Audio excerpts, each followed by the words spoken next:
it's running. Oh yeah, we're about to spin up. Okay, I guess we're going 1 minute early. Cool.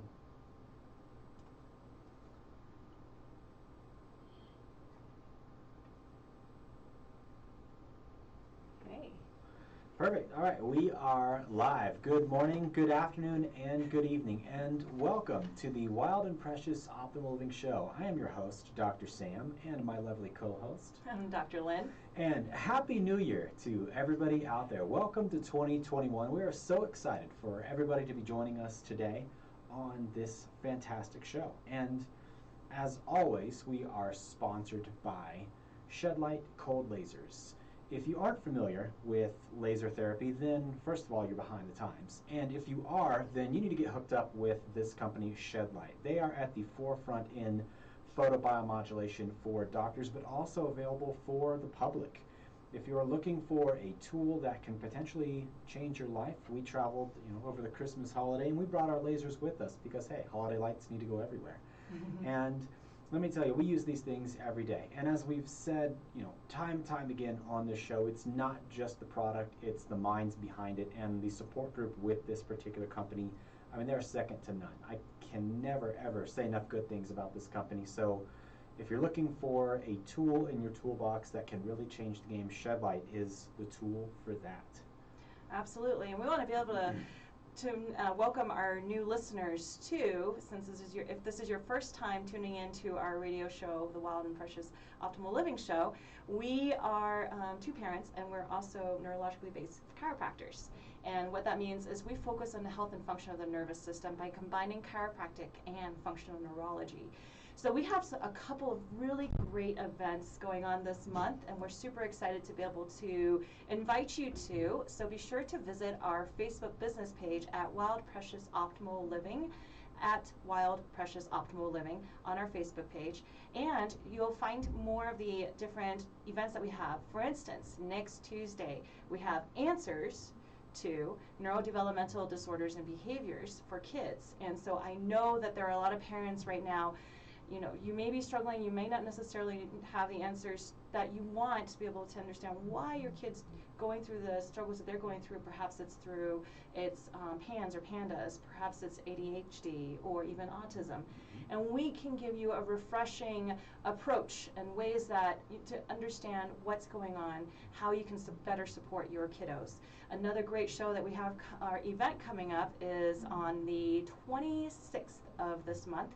I'll be doing an infertility class as well too. So for the couples or that are women's health that you're considering trying to conceive, or you've been struggling with conceiving, or perhaps you suffer from a miscarriage. This is a really great class to be able to help you tune in to see a different approach in terms of how you can to move forward as well too.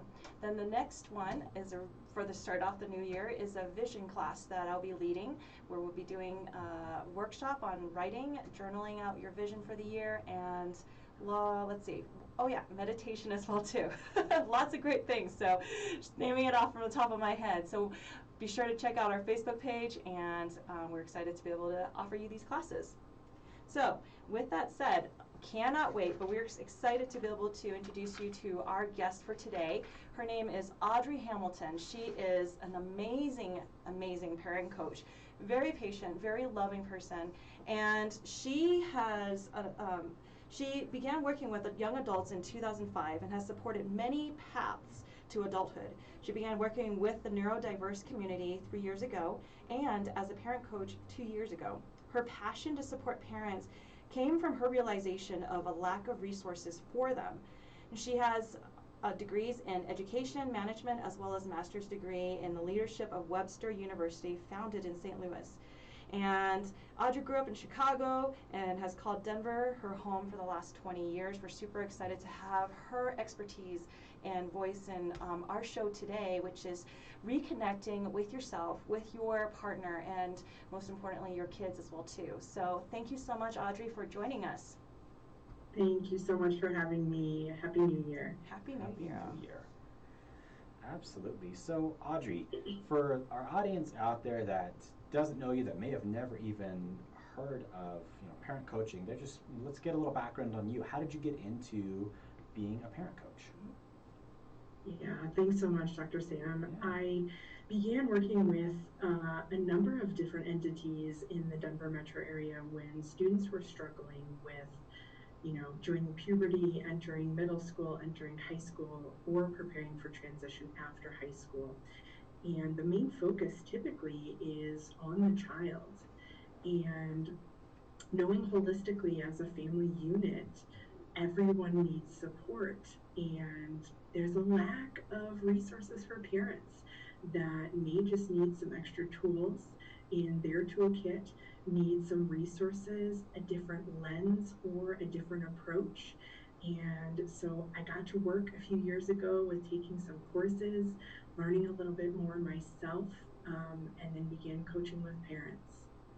That's fantastic. What was it that through that you felt called to do it, and you saw there was just a lack of resources? And I mean, how did you end up stumbling into even this particular parent coaching niche?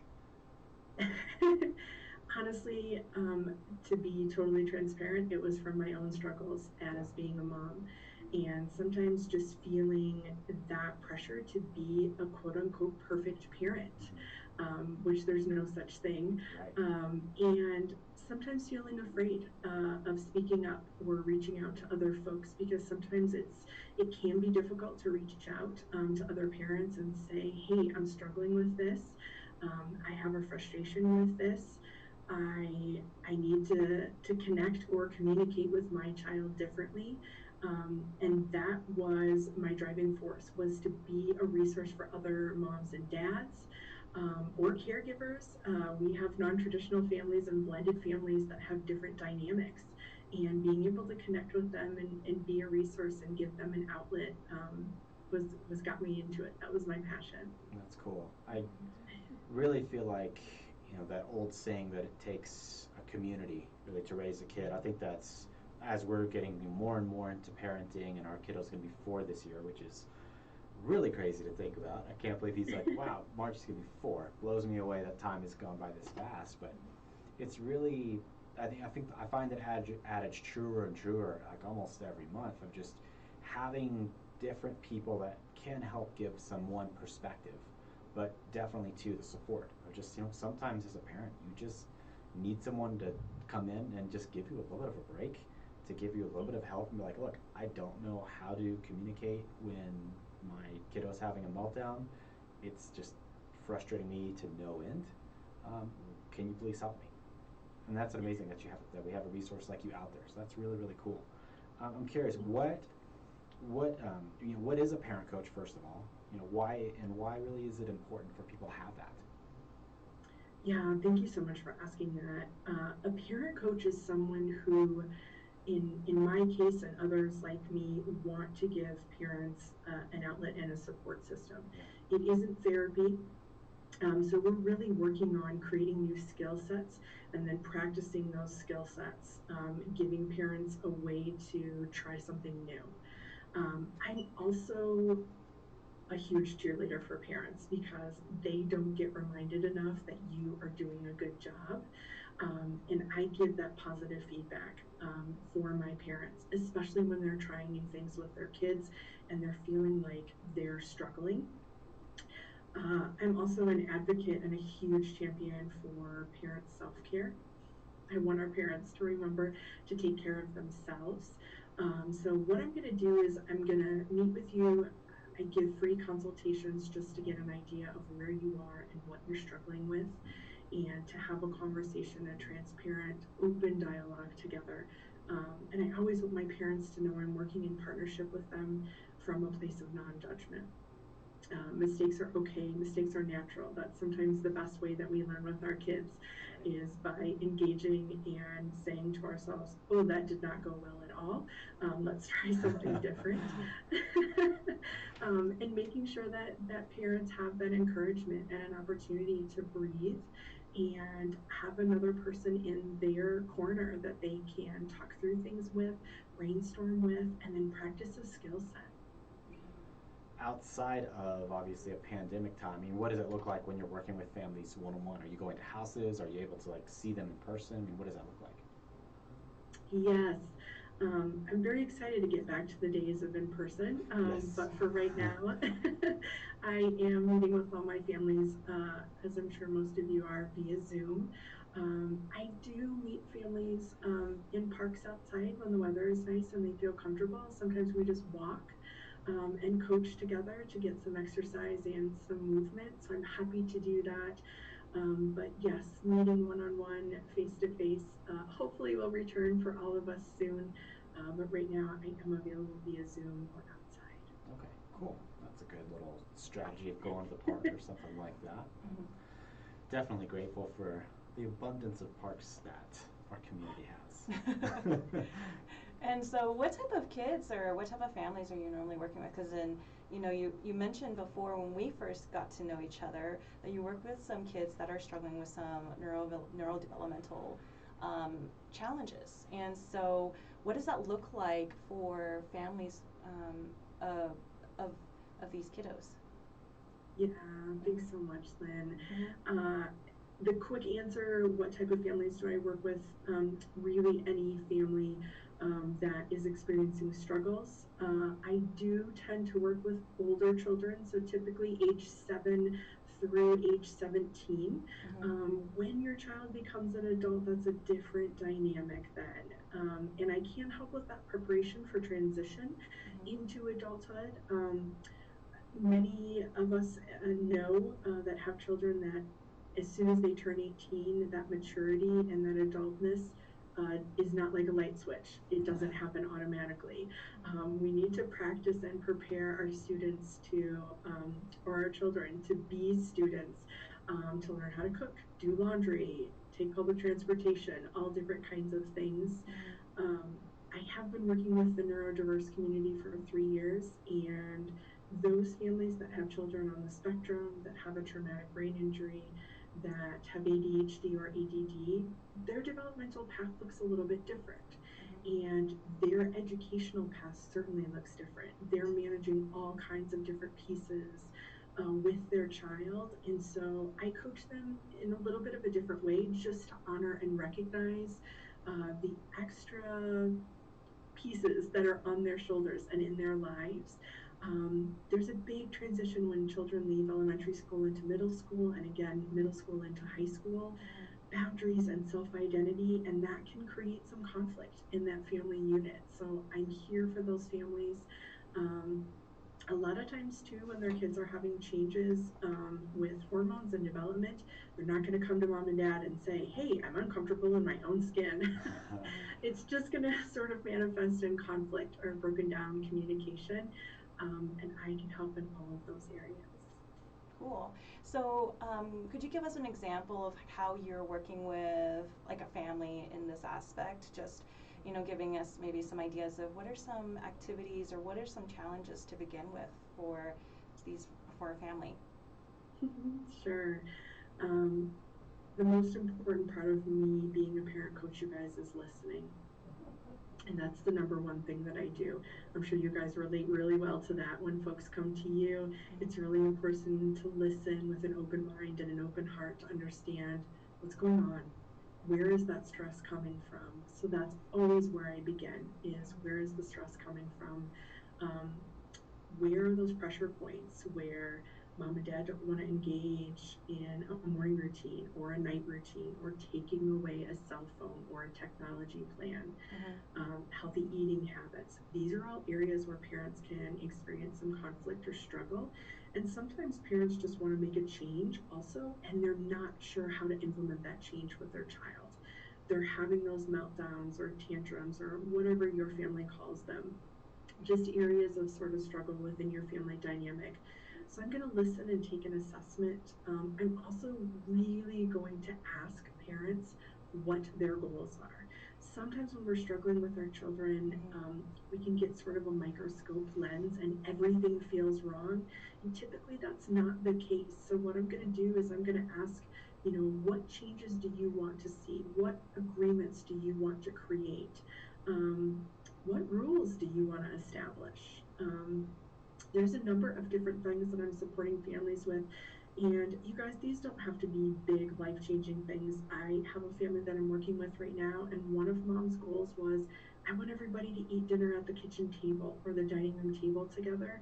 And that was a goal, and those are pieces that we're working on. So it doesn't have to be, it can be big, it can be small, but just working in a way to understand those goals and then implementing the tools and the skills to create that movement toward that goal and that positive outcome.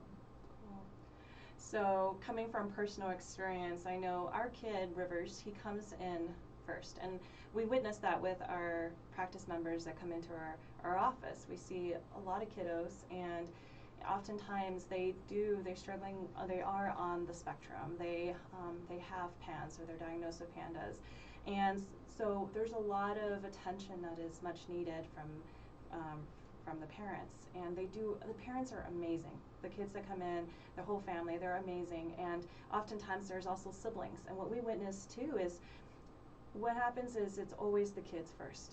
And it's so easy to neglect ourselves as parents. And I mean, we can speak from firsthand experience too. Our son comes in first, and before we know it, we're just like, oh, why am I just struggling here some days? But, so I think about the analogy of being on an airplane, and where they say, hey, before you put on your kiddo's mask, put yours on first. Make sure you're taken care of, so then take care of your kid.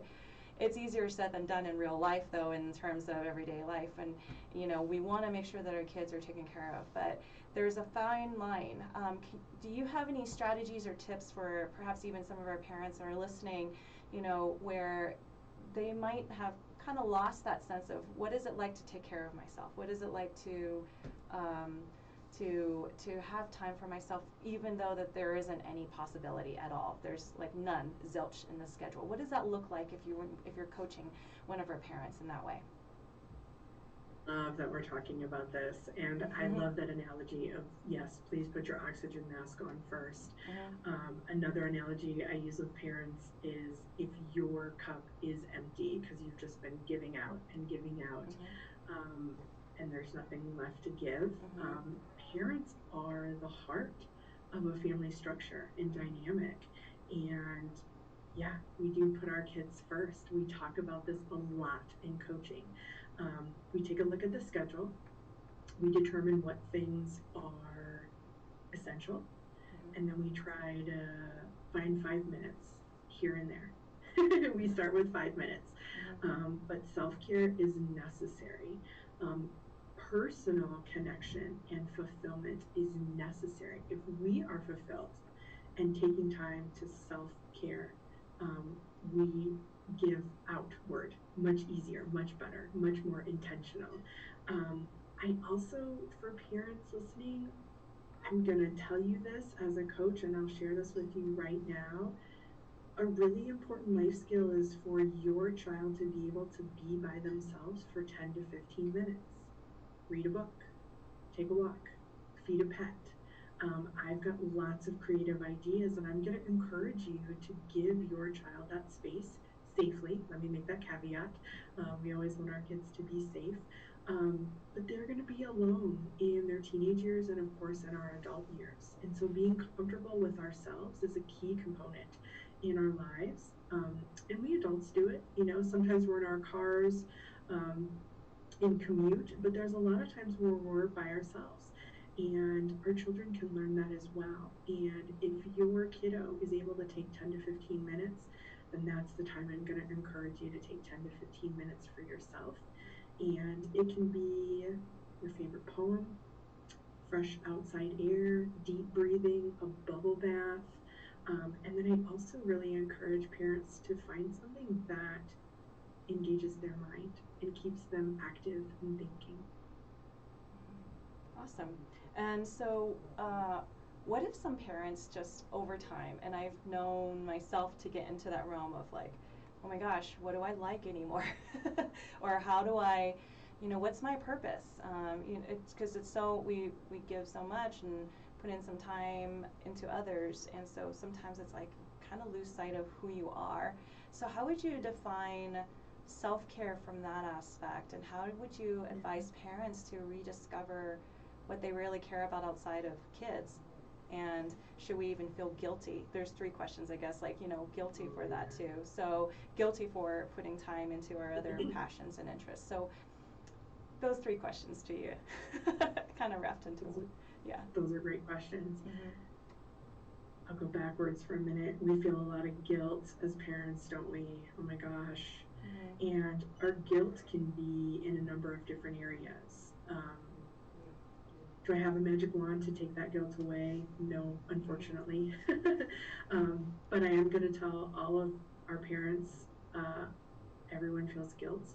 And then what are we going to do with that? So let's identify it and name it, put it outside of us, because our emotions are separate than who we are.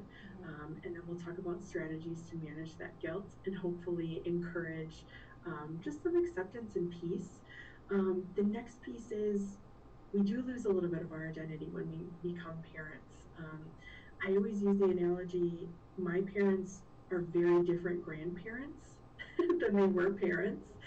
And it was sort of this strange evolution on, when we were coming home to visit, my parents wanted to see their grandkids. And then I was sort of an afterthought because the grandkids are the most important thing.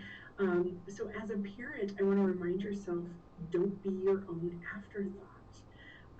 When you're taking care of yourself and when you're thinking about your identity is going to change when you become a parent, but what makes you happy at your core doesn't change. So take just some moments and think about what makes you happy as a human being, okay? Just as you, as Sam, as Lynn, as Audrey. What makes you happy? And when we have happiness fulfillment from within, which is the only place it can come from, then that happiness and joy radiates out from us. So reconnect with what makes you happy. And then carving time out for yourself, or identifying some things that you might want to do for yourself. I think there's so many wonderful forums. From a health standpoint, talk with your chiropractor, talk with your doctor. What healthy things can I do? Cooking a meal or making something new is a great way to figure out, or create some time for yourself. But there's so many avenues. I think that's the silver lining from the pandemic year is getting digital resources and connecting with other folks that have interests, the same interests than us, is much easier now, I think, than it used to be. Things are much more accessible. So find a great walking group or knitting group or sing or whatever makes you happy, whatever brings joy. Absolutely. I think one of the things that I personally love to do, and I know Dr. Sam has his own practice as well too, we've been doing our best, and there's not all mornings where we wake up super early. Like, I think we slept in a little bit. When we say sleeping in, we wake up at like 6:30 when our son wakes up. So when we wake up early, we wake up extra early at like 4 a.m., 5 a.m. And our way of setting aside time, and just to give our listeners some ideas, is sometimes you have to have a reason why you want to wake up. And for us, the reason why we want to wake up is so we have that personal time where otherwise it doesn't seem like it's possible, even if it's 30 minutes, right? So we wake up at like 4 a.m., 5 a.m., and Dr. Sam, that's his time to study. That's his time to listen to positive podcasts and things like that, right? Yep. And also, I mean, to be honest, it's not like, personally, I don't like getting up. Yeah. I don't like waking up at 4 a.m. But it's become a necessary thing. And as a parent, I think everybody can relate to this. Is when you're a parent, your life is actually pretty loud. Yeah. Just being blunt, kids are noisy. Kids are loud. They don't have those filters yet to figure out, I should use my inside voice because I'm inside, and when I'm outside, I can use my outside voice. But sometimes kids are just kind of noisy. There's a lot going on. We've got our kiddo, we've got the business, we've also got a dog. So when we're all kind of like huffing, rolling, and it gets kind of noisy and gets kind of busy. So it's like, if I want quiet time, the only time I can get it is really early in the morning. So that's when I've got to seize that. So that's my retreat there and doing that. Right, and for me, it's the same. Dr. Sam will wake me up after a little bit, and I love to journal.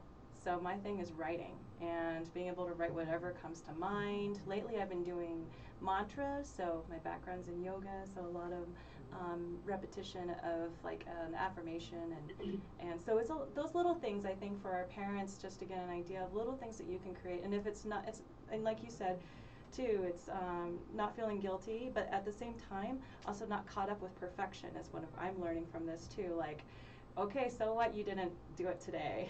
Yep. There's again tomorrow. Yeah, So we have to be forgiving of ourselves if it doesn't happen every day, right? And just go with how the rhythm is with your body and what you need as well too. So. And I'd also say emphasizing doing something physical. And when I say physical, I don't mean something like physically hard, like you don't have to go wake up at 4 a.m. and run sprints. But getting up, and like the thing I like to do is in the morning is exercising, because also, again, I don't have time any of the time during the day, but it definitely does change the mood of the day, because it's like, well, I at least get some of that physical tension out of my body by just moving. And now my mind's a little bit more clear. Yeah. And Audrey, you mentioned even just we spend a lot of time in our car, you know, like say we're commuting, we drive our kiddo like 30 minutes to school, and sometimes we listen to kid songs. I'm listening to on reruns of like Paw Patrol for like 30 minutes. But outside of that though, it's just that even just a little meditation of like I'm driving, feeling like I'm in control, or perhaps even just the energy of my son sitting behind, and I have time to just, or after we drop our kid, it's just there's time to just breathe. Maybe even just focusing in our mind, focusing on breath. It may be a task that we're doing at hand, but it's like I'm just going to focus on the next minute, just breathing, and somehow that shifts mindset as well too. Do you have some other like tips too, like some actual practices that you do yourself too, Audrey, in some of this as well? I do. You guys, I 4 years ago was in a really different place in my life, and I found my inner dialogue was pretty negative, and our self-talk is always there, and I know sometimes we don't pay attention to it. And so 4 years ago, I started a gratitude journal. And if I couldn't journal, you guys, then when I woke up and I was either making the coffee or I was taking a shower, I just simply said 3 things out loud that I was grateful for.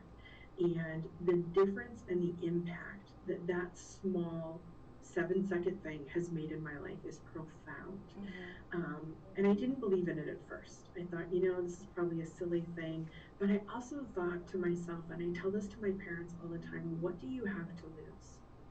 If you're just going to start journaling, or you're going to take a walk, or you're going to have a mantra in the car, or I read in a wonderful book one time, every time the light turns red, say thank you. Just say thank you for what you have. I know sometimes we think to ourselves, oh, it could be worse. But to me, that's still a little bit negative. And so I just flipped it. And so when I start to think that, I think, oh, you know what? This is amazing. This is fantastic. I am grateful.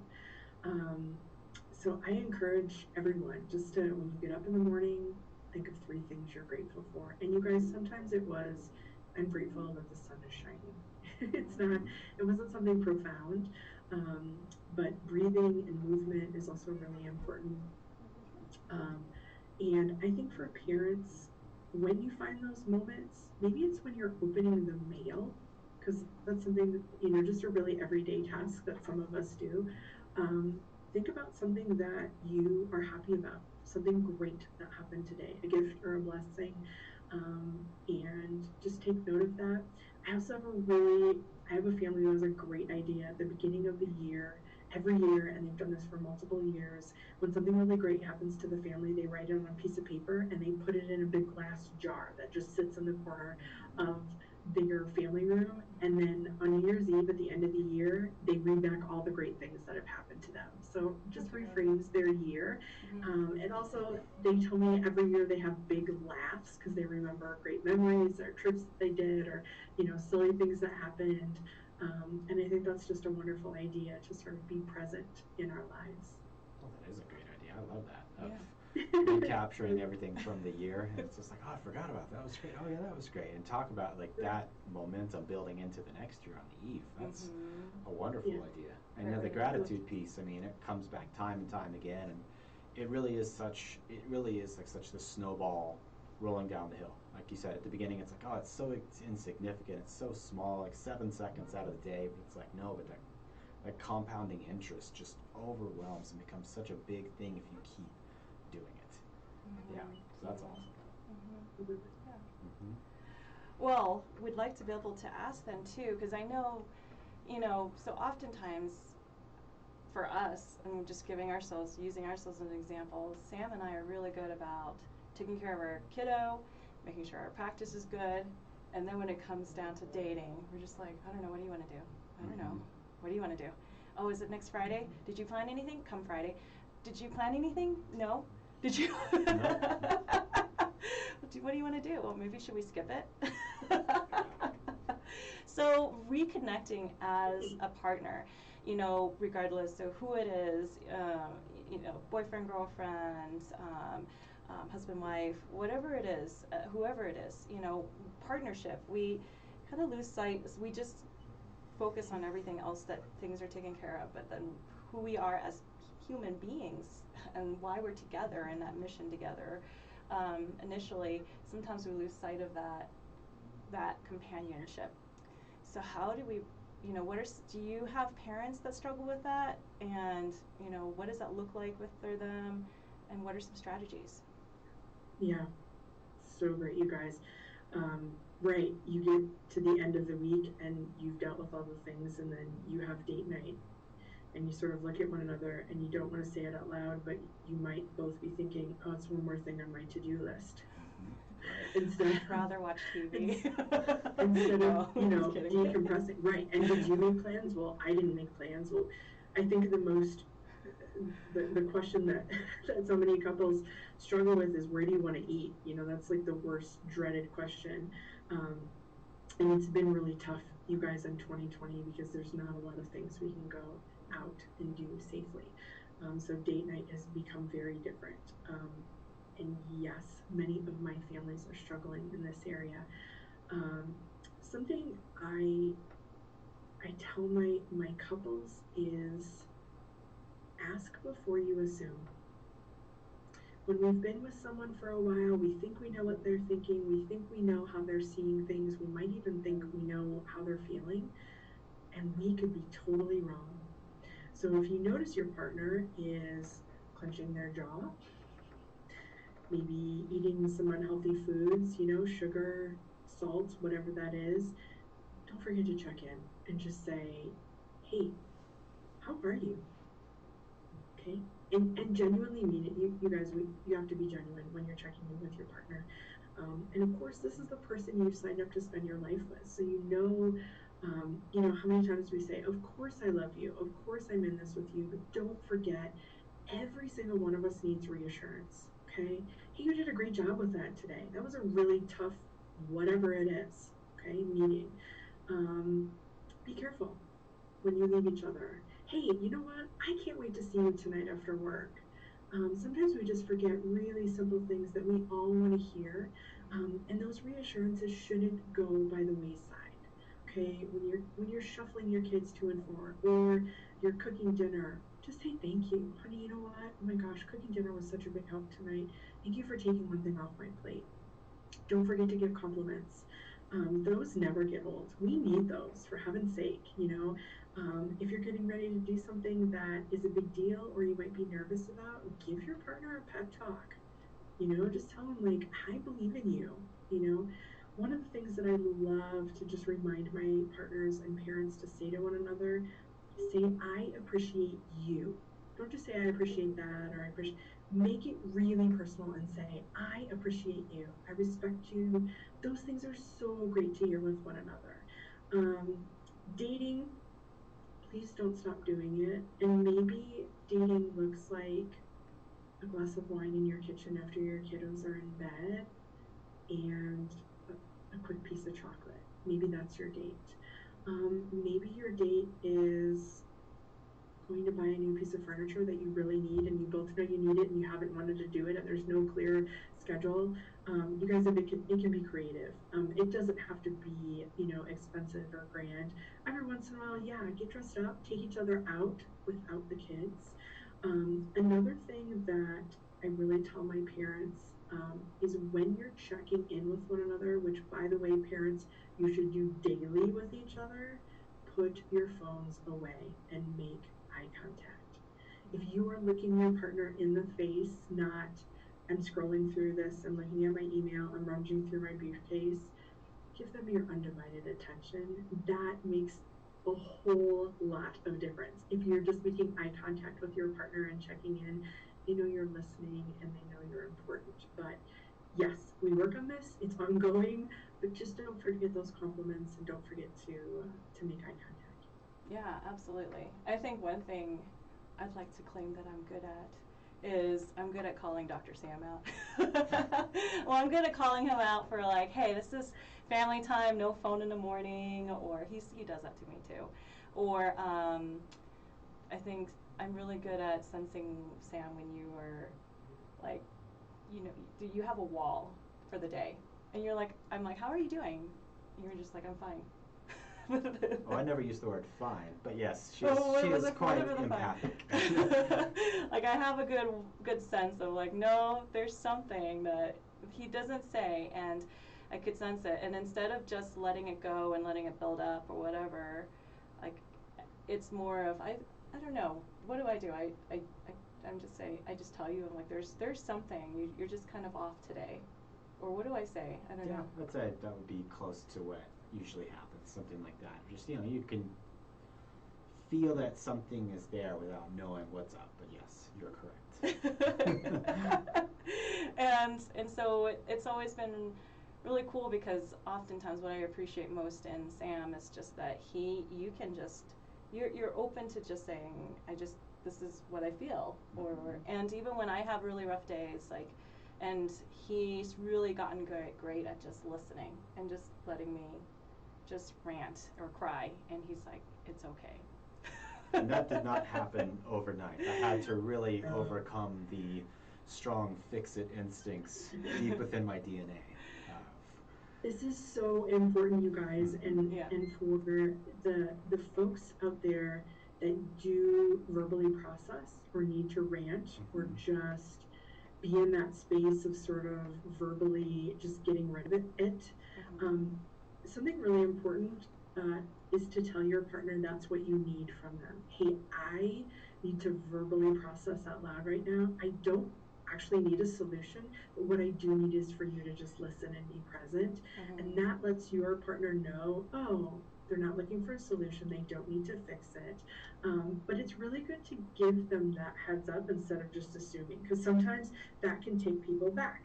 And they're thinking, oh, is something really wrong? Does there need to be a solution here, when there might not need to be? So yeah, that's a really great example, you guys. Absolutely. And that took several times. And to initially, especially overtly state, hey, I don't need you to fix anything. I just need to talk. Yeah. Oh, okay. I even give text message warnings now. Today's not been a great day. You might be coming home to a really mad wife. Just FYI, don't take it personally. So we've gotten to a point where we're much better at communicating with each other. And definitely emphasizing the important thing on those bad days. Whoever's having one, definitely not taking it out on each other. Yeah. And we do have times where we slip, where we now that's kind of transitioning into our kiddos, but kids can witness as you work with older populations, so they're witnessing how parents are interacting with each other. Then they're building their own stories of like what's going on with parents, right? And so maybe you can talk more on this as we start. I actually want to ask one other question. Yeah, it's sure. kind of from asking from the guy's perspective, because I think guys are probably more prone to having this behavior. But how would you recruit the partner who's maybe a lot less interested in trying to reconnect and rekindle things? Because you're not talking about me, right? Of course not. It's very easy to just like, no, things are fine, everything's good. When really, maybe it's not. Maybe you're not really very connected with your partner. Maybe things are, yes, they're very status quo. You're like, hey, money's, whatever, money's coming in, bills are being paid, kids are getting to school on time. But outside of that, it's very vanilla. And one partner may just be apathetic to putting energy into it. So how do you approach that situation? Really great question, Dr. Sam. And I am going to circle around, Dr. Lynn, to your question too about what our kiddos are seeing, because these are two really important points, you guys. Yeah. so I want to make the caveat, if there are mental health or emotional barriers in your relationship, and this is more than reconnecting or not having a need met. I am a huge proponent of, an advocate for mental health and therapeutic support. Okay, I believe the stigma around this is getting lower and lower, and I'm so thrilled. I work in partnership with mental health providers while I'm coaching parents. And if there is a larger issue that really does need some support, just like seeing your chiropractor or your doctor, I'm going to make that recommendation. Um, if it is a matter of really making sure, Dr. Sam, that you have a need that isn't being met, or a partner has a need that isn't being met, um, I'm going to support you guys in having that conversation. And what I'm going to do is I'm going to create a space where we have safety, and then we're going to be really specific and intentional with our words. And the partner that is having a need that isn't met, you guys, this is really important. And we owe it to our partners, whether we are married by law, married by common law, however it is together. If you've made a commitment to one another, then you've made a commitment to see your partner at their core, and be a witness to their life. And if they're not having a need met or they're feeling let down, they have a responsibility to speak up. And then we're going to work together to create an agreement. And it might not be right away. It might not be instantaneous. If the partner, who has a need, the other partner might feel like they have questions or they need to learn something to meet that need. But then we're going to work together to talk about that and make sure that both partners being heard and that we have clear understanding. A lot of times we have misunderstandings with each other, with the world, and with our kids. A lot of times, even my children, especially in their teenage years, they would come home from school and tell me things, and I was very confused and needed to learn how to ask the right questions. This sort of spills over into Dr. Lynn's sharing and question of, your kids are seeing and they're creating their own stories.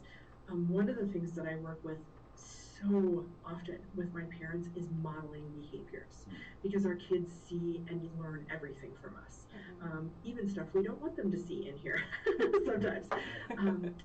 But the point is, your kiddos need to know, and need to understand that you are human first and foremost. You're a parent second. I know a lot of times we think that differently, but when you're having conflict, don't hide that from your kids, but follow through and show them your problem solving skills and your critical thinking skills and how you're coming together as a couple, or how you're problem solving as a parent, because that is going to teach them immeasurable skills when they're growing up, and they're going to be able to think, oh, okay, I'm in a conflict or I'm having a struggle right now. What are your resources? Who can you count on? How are you going to problem solve together? What can we Google? That sometimes, having technology and having resources at the tips of our fingers is a curse and a blessing. But make sure you're modeling that with your kids, even as simple as planning a grocery list and a meal. Talk that through with your kiddos. What do you want to cook? What do you want to make? How do you want to, nurture your body? You're struggling at school, you're having conflict with a friend. Okay, let's talk that through and share personal stories about yourselves. What did you guys do when you had conflicts in school and in college? Getting lost, going in the wrong classroom, asking someone out on a date, all of those things. Your kiddos need to see that modeling behavior from you, and it doesn't have to be perfect, it just has to be real. So these are two really important areas, you guys, that we talk about and I support families with. Yeah. I think, just thinking of one example today, I took Rivers to the park, and you're like asking questions how to solve an issue. Like we went to the park, he had this little red car. It's just really, for him, it's a big deal. He's like, I lost my red car, and we walked around the park, and we needed to go, but we walked around 3 times, and we couldn't find it. And in the car, he's talked about how sad he was about it. And he's like, a squirrel ate my car. The squirrel must have eaten my car. And so helped him, like that's his process of like, there's a reason why I lost this car. A squirrel ate it. And he still looked sad. And then, even though we built the story around the squirrel eating it, and then I asked him, instead of just saying, well, it's too bad, I felt compelled to just ask him, well, what do you want to do? And then asking him felt like he had power in it, and just saying, and he's just 3 years old, right? But he's like, I want to go look for the car of Dad. And so, and so it was just that, okay, so we'll be sure, I'll be sure to let Sam know. Sam, now you know that you're going to go look for the car next time you go back to the park with Rivers. And so that it's just that, hey, parents do care, and this is how we're going to take care of it. And because my thought was just like, do I go buy another car for him? But then at the same time, he needs to learn how to, and Sam reminded me, he needs to learn how to know that when you lose a car, that's a consequence, and things like that. So that was my first thought when he tells me. It's like, look, well, did you put the car on the ground is what I asked him. He said, yes. I said, well, guess what? Sometimes you can lose things if you put them down in a public place. So if you don't want to lose it, you have to keep track of it. Great example, you guys. Love that you're sharing this, and so many important things here. Allowing your kids to feel a full range of emotions is so necessary for emotional regulation as they develop. Having natural consequences, this is a fact of life, right? We as parents want to protect our kids from everything. We want them to have, the best life possible. But that's not our job as parents. Our job as parents is to create a space for them to experience so many things and prepare them for adulthood in the real world. And there are natural consequences, and sometimes there are losses in a number of different ways, and sadness and grief. This is wonderful. I'm so glad that you shared this. This is a great way to just share with parents that important things. Yeah, I think for me, it's really learning to listen. And this is not just with my kid. It's like one of my goals this year, because leadership is one of our words for the year for our practice. And it's about stepping up and learning to listen. And so one of those is just like learning to listen and ask questions. Like, there's something I don't know or I'm missing in this communication aspect. It's just like, let's clarify something. Don't pretend to know everything. So asking questions. Right. And so that was what helped me prompt, like, I should ask my kid, what does he want to do? What do you want to do, son? So, yeah. Absolutely. And like we were joking about prior to the show starting, that term bulldozer parenting, which I don't know if you've heard that term before, Audrey, or if you have. It's very familiar. What's bulldozer parenting? So I'll let you answer. Sure. And it's interesting, you guys, because the term has actually evolved. A while ago, a few years ago, it was a helicopter parent. Right. And that was a parent, that really hovered, if you will, around their child. A bulldozer parent now has gotten even more extreme, where parents are just bulldozing down any challenge or any obstacle that their child might face. So it's never saying no, never creating a natural consequence, always saying yes, not providing expectations and boundaries, which I am happy to share with any parent that will listen. When your child gets to college and that's the upbringing that they've had, they are going to struggle, because there are challenges and there are obstacles. And what this creates also in the child is incredibly low resiliency, incredibly high, sometimes anxiety, and it gives your child a very unrealistic view of the real world. So they don't have coping skills. They're not going to have emotional regulation.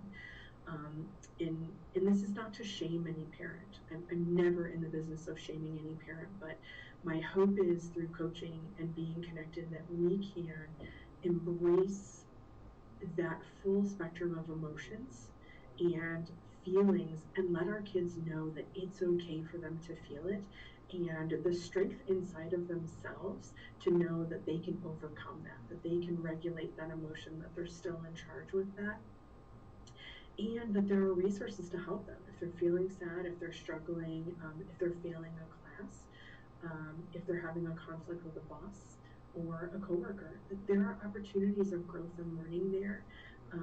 And as a parent, you don't have to remove all of those pieces. From a parent lens, that seems like a really large job to try and remove every obstacle for your kid. That's a lot of work.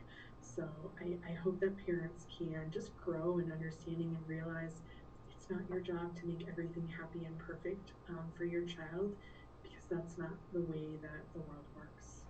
So we do have parents that, and I don't know what it's like for them at home, right? But I would imagine if I had a child that, if I had a son or daughter that was nonverbal autistic, and they're high aggression perhaps, and or we've seen them struggle so many different ways, worry about how they are making friends or at school, things like that. And as a parent, I would see myself just feeling like really responsible, really wanting to make sure that there's no challenges for him or her whatsoever.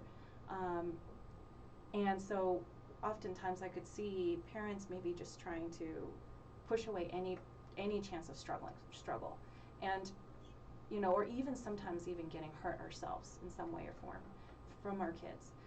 So how to create boundaries when your child is struggling with some sort of neurodevelopmental challenge? Yeah, this is a great subject. The short answer is there isn't one avenue and one path. I always, when I'm working with neurodiverse parents, kids, and families, I want them to see and understand there's so many different opportunities, okay? And think of open doors. And know, as their parent coach, if one thing doesn't work, we're just going to keep trying, and we'll keep trying and keep trying. As long as they're invested, I'm invested. For nonverbal kiddos, there's a number of families that I've worked with that teach their kids sign language, that work in different ways with colors and shapes and signs and pictures to create communication. Struggling at school, of course, is a different piece, and there are so many wonderful professionals that are advocates in schools that will help, with IEPs, that can help make sure that you're getting a good diagnosis, and I'm always going to refer families to extra resources in that educational entity. And climate, there's a lot. Oh my gosh, I know parents, you go through so many steps to help your child get an education. And then I also want to share with parents that your child does not have to be a social butterfly. Having a friend or connecting with someone else, having connections for peers, absolutely. Is that important and important for development? Absolutely. But they don't have to be everyone's friend. I don't think there's very many of us parents who were friends with everyone we went to high school with. I think there were some folks that we didn't talk to. And when we got to college, we learned that we could be more open and more free and more creative, and we connected with different and new people. And I think that's part of just the process of growing up and connecting.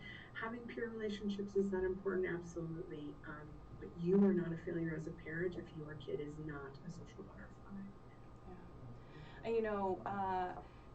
To touch upon, you talked about working with other practitioners or even therapists. How we got in touch is just that realization too of like how we work together. As practitioners, what we do in our office is we're working with optimizing the function of the nervous system, so that as you're working with families, there's more connection, cognitive as well as physiological connection with their bodies and awareness, so that the things that they're doing with you, there's more relationship. Then does that make sense? There's more ability to do it, because there's one thing in working with a kiddo and you're working with them and helping them and pushing them to emotionally regulate better, but if underneath the surface they don't have an optimal functioning prefrontal cortex, it's just not going to happen in the same way as if they did. So it's kind of like having the hardware before you want to work on the software.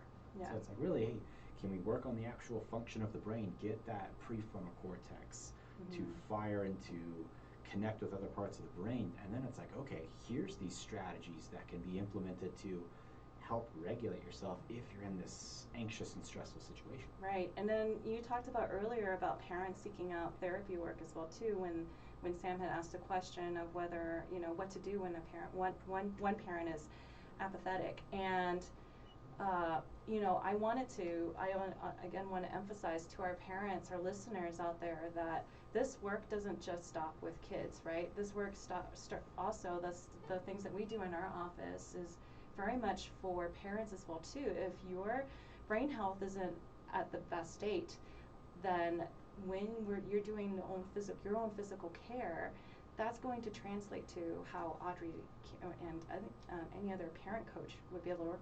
Definitely Audrey though, right? So, but it's just, but with that in mind, it's just something to keep to also focus on yourself and your own health and well-being physically, from the inside out. Audrey, so what is a story, a family that you've worked with that's just been a major inspiration to you? Like we love to end with just hearing a story from our speakers in terms of like what has just opened your heart. Oh my gosh, there's so many things, you guys.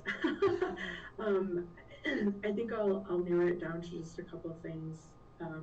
When parents and children can see themselves in coaching through support in a different place, okay, if we can give each other the benefit of the doubt, and a really great example that just comes to mind is I was working with a mom, and she's incredible, and she said, I had my feelings hurt the other night, and I said, okay, let's talk about it. And she said, my daughter left work, and instead of coming right home after work, she told me she drove around and listened to her favorite song, and I was waiting at home to see her, and I had my feelings hurt. And I said, okay, great, absolutely understand that, right? We can't wait to sort of connect with our kids, and when they get jobs and they grow up, we don't see them as much. And so I just paused and I said, something that we've been talking about with all of the members in your family is self-care and taking time for themselves. And I said, what if this was your daughter's self-care? What if she had a really stressful day at work, and in her drive home she queued up her favorite song because she didn't want to come home in a bad mood. She didn't want to bring that energy into the family. So what if she just drove around and listened to her favorite song, and that was her self-care? And I saw the expression on Mom's face completely change, and she went, oh. And then she just that little help of support just helped her see her daughter in a different way. And sometimes we can just sort of make assumptions about our family members because we've been in that family unit since our kids' birth. But Mom got it. She really saw it, and she really understood it. And then when I saw her the following week for coaching, she shared with me that she'd had a completely different interaction and a completely different conversation with her daughter, just because we helped change sort of that perspective and lens. And that just opens my heart. That just, when parents and children can have understanding. Another family, their daughter is getting ready to leave high school. She's going to graduate in May, and there's a lot of anxiety about her being ready for independence. And it had gotten so sort of top priority that the parents mom and dad stopped connecting with each other. And we're in several weeks now, and over the holidays they reconnected and did something together that they hadn't done in a really long time, and just shared so much joy, and said, we wouldn't have thought of this, we wouldn't have had an opportunity to do this if we hadn't been working with you. So just ways to help families connect, and feel like they're okay, that they're doing a good job. So many of us struggle, so many of us, especially after the year 2020, I think we have compassion fatigue, we just have coping fatigue. So if I can help just rekindle that space and help families feel positive and engaged, that gets me out of bed every day. Awesome. That's great. Those are great stories. Thank you so much for sharing, Audrey. So we want to just be able to let our listeners know how we can best get a hold of you. And so would you like to be able to share with us how parents, if they have any questions, I know you offer complimentary consultation initially as well too. If you could share your information which they can reach you, That'd be great. Absolutely. I will have a website live very quickly. Just working out a couple of glitches in the new year to make sure that that's ready to go. So once that's available, I'll share that with all of our community partners. But for easy access, they can reach me email, which is just Audrey, AUDREY, H as in helicopter, M as in Mary, 04 at gmail.com, or they can telephone me to set up a consultation at 720-612-9174. Awesome. Well, thank you so much. It's been a pleasure to be able to have you on the show. Great way to start the year as we set intention for ourselves as well too. Absolutely, and definitely encourage any of our families out there, if they're looking for support, please reach out to Audrey, because she definitely has a gift in being able to help reconnect both, not only the parents, but really weaving the entire family back together if you are drifting apart. Yes. So thank you both so much. It was so good to be with you. Yes, thank you. And so we love to be able to end our show with this question, and that is, Dr. Sam, tell me, what is it you plan to do with your one wild and precious life? We'll see you for our next show, where we'll be talking about the power of sound with a yoga master. See you then.